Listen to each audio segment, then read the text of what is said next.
the dedication at the beginning of Notice and Note is very important. It really was a gift in a way that Louise gave to all of us when she began helping us understand what it means to be literate.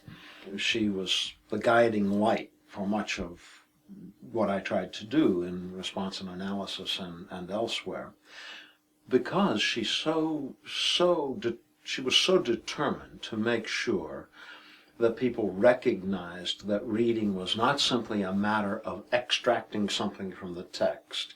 It wasn't a matter of digging something out whole and intact that had been buried there by the writer, but instead it was something that the reader, the poem, the story, was recreated in the act of the reader coming to that text, bringing to bear upon it all that he carried with him or her, and shaping the experience out of it.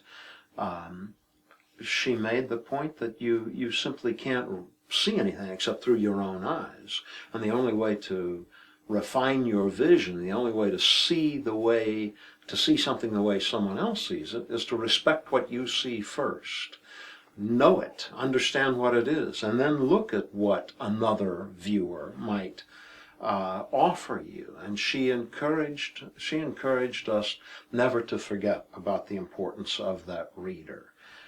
She came into the profession at a time when New Critical Theory dominated, and New Critical Theory placed most of its emphasis upon close analysis of the text, to the point at which it almost seemed to ignore the fact that there was a reader reading that text. So I think we both owe everything to her contributions. Louise gave to all of us what it means to be literate. And you know, Bob, one thing that she always wrote about, and you've told me that you've heard her talk about, is how a democracy is based on having a literate citizenship. I remember conducting a telephone interview with Louise from Alaska at one point. And in the middle of that interview, she said that she had written Literature as Exploration as a defense of democracy.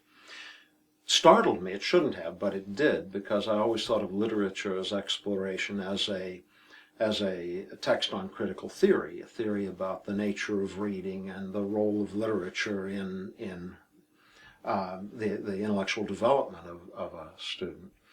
But she said that if we don't have readers who are capable of looking at a text, responding to it, reflecting upon how it confirms or perhaps refutes their vision of the world, of human responsibility, of their understanding of the relationships among people, understandings of what it is to be human. If we don't have readers who are willing to respond, take those texts in, and think responsibly about them, we really won't have much of a democracy, because we will instead have people who are trained to accept the words of the professor or the cult leader or the advertiser or the politician who makes a statement that goes unexamined, because the reader doesn't respect himself. The reader doesn't listen to her own thoughts, her own reactions.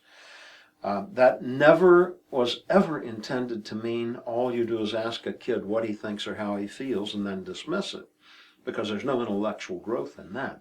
What it meant was that we needed to ask the kid what he thinks and how he feels, and how his thinking and his feeling might possibly be sharpened, refined, modified, improved by considering the perspectives of the character or the writer or another reader responding to it in a slightly different way. She said we desperately need, in a democracy, people who can read responsively and responsibly.